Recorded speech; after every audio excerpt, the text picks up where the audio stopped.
Yes, she is. Okay. We have a cabin up here in Gordon on Oak Okay, ma'am. And I was Ma'am. Yes. Okay. Can I just get your name? Jeannie Nutter. Okay, and do you have a cabin address? I'm not up very often in the winter. I just have to come up today. Okay. I didn't want to bring her to my cabin. So how did she come up on your cabin? I was walking my dog, and we were almost home. And she was walking towards me, crying, saying, "You gotta help me, you gotta help me." Okay. So I didn't want to go into my cabin because it's too close. And she said her name is Jayme Closs? Yep. And when I walked into this house, they recognized her immediately from home. Jayme, do you know when he was back? He thought he was going to come back home at midnight. Who's going to come back? Yeah, just trying to figure out a little bit more. I haven't heard of this, or it's not familiar. I don't remember this particular missing person case. But yeah, when somebody calls and says, "Oh, this person ran to my house," and you want to find out like where did they come from, like what are they running from? Since she's trying to get away from her boyfriend, I think it said was, okay, does he have any weapons? Does she need any paramedics? Because we don't know if she's injured or not.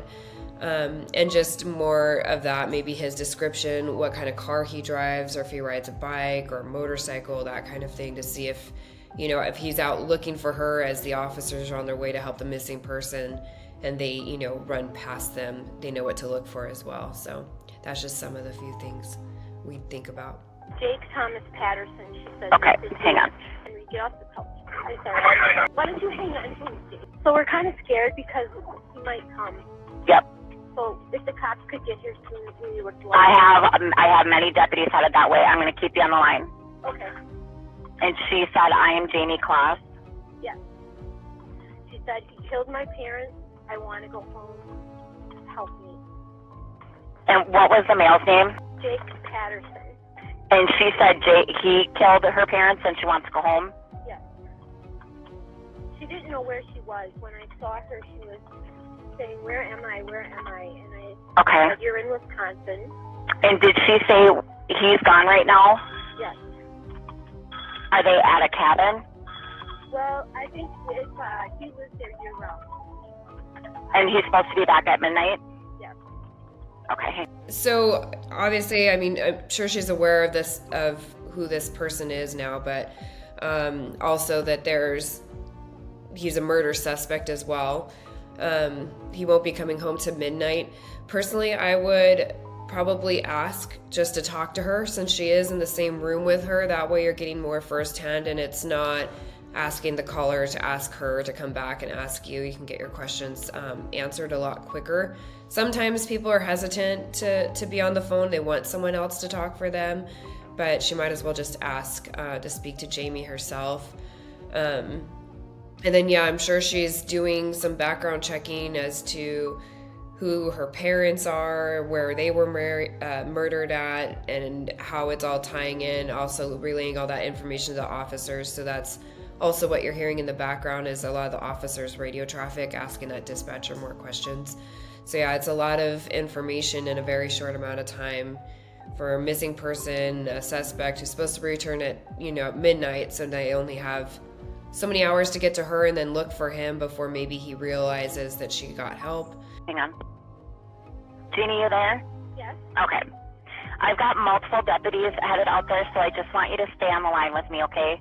Okay. Does she seem like she's going to need medical attention at all? I would think yes. Okay. I was a social worker for 30 years. Okay, what do you think is her medical condition right now? Well, I think shock and cold. Ma'am, my deputy, he just wants you to lock the doors. Okay, they would like us to lock the doors and not open the door for anybody but them. Yep. And don't let the dogs out or anything. Just everybody stay inside until I can get deputies there. Okay. Okay. And I'm just going to start paging out medical. I'm going to have them stage in the area because I don't want anybody to come up into the house.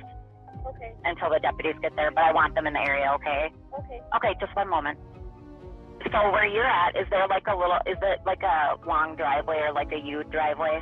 Yeah, it's a U driveway. Like an in and out, okay.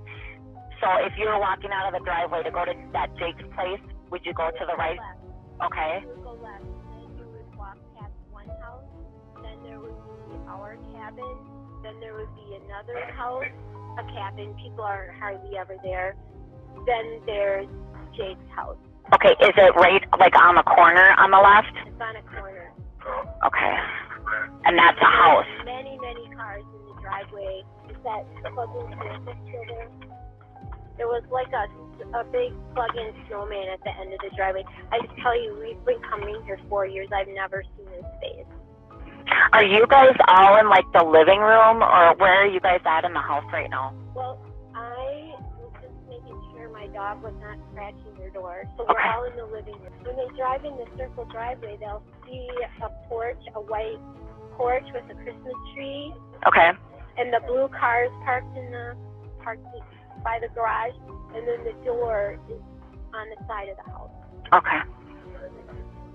Do you want Peter to be outside? No, everybody needs to stay inside. So when we have officers coming up, we don't want people running out and potentially being mistaken as the suspect. So that's why they're telling him to stay in. And plus, again, he might be scheduled to come back at midnight, but oftentimes they always come back, or not always, I should say, but they come back when they're not expected to return home. So it's just a safety thing to keep everybody inside. Asking also what address he lives at. I'm pretty sure the dispatcher would be pulling up like Google Maps we use a lot to kind of get a good look at the area and see where the houses are at, or in this case the cabins are. And that way we can find the possible address that it is and see the call history that's been going on there, maybe get some more information on him or the other residents inside the home. And they also want to know like the proximity, like how close they are. They also have fire go, but if you were listening, they had them stage out, meaning like they're not responding to the cabin, even though she possibly could be injured, because they need to make sure that the scene's clear for the fire department to roll in, and they don't want them to be caught in any type of crossfire or anything like that. As a dispatcher, I probably would have had the social worker physically ask the female Jayme if she was injured and not just assume.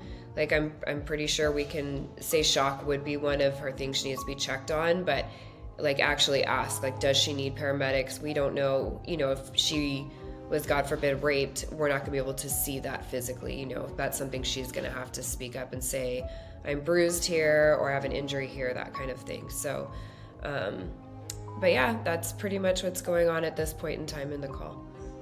I know he wanted to help, but they're just kind of figuring out who's gonna go where right now. Okay, and saying that he's going to be home at midnight is not a for sure thing. Okay. He doesn't know where he went or what he does. Right.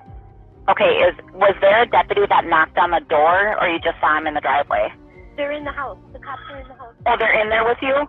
Yes, they just came in. Okay, Jayme, perfect. Then I can let you go as long as the deputies are with you guys. Okay. Okay, thank you. Good job. Bye-bye. The 911 operator did really good in this case. She was very calm. She asked all the right questions and kept the caller on the line all the way up until when the officers get there. We never want to disconnect with something that is a high priority like that. The social worker or the caller in this call did really well too. She was very calm. She was very helpful. She listened to everything the dispatcher had to say and gave all of the pertinent information that was needed to help Jayme in this case. So it was a really good call. You do the best you can in every single call. I don't know what her training's been or how long she's been a dispatcher or anything like that. So it's just something that I've learned like throughout my 24 years of dispatching. So it's kind of like I just ask a little bit more direct questions. If you have an opportunity to talk to the victim themselves, like it's better to get the information from the victim themselves and not so much like playing telephone on the telephone with other people. But that's just it. But I mean, she got all the information that was needed, so it's not like anything was left out or anything like that. That's just something that could have been another possibility that she could have done differently. But she did great, and no hard critiques or anything like that.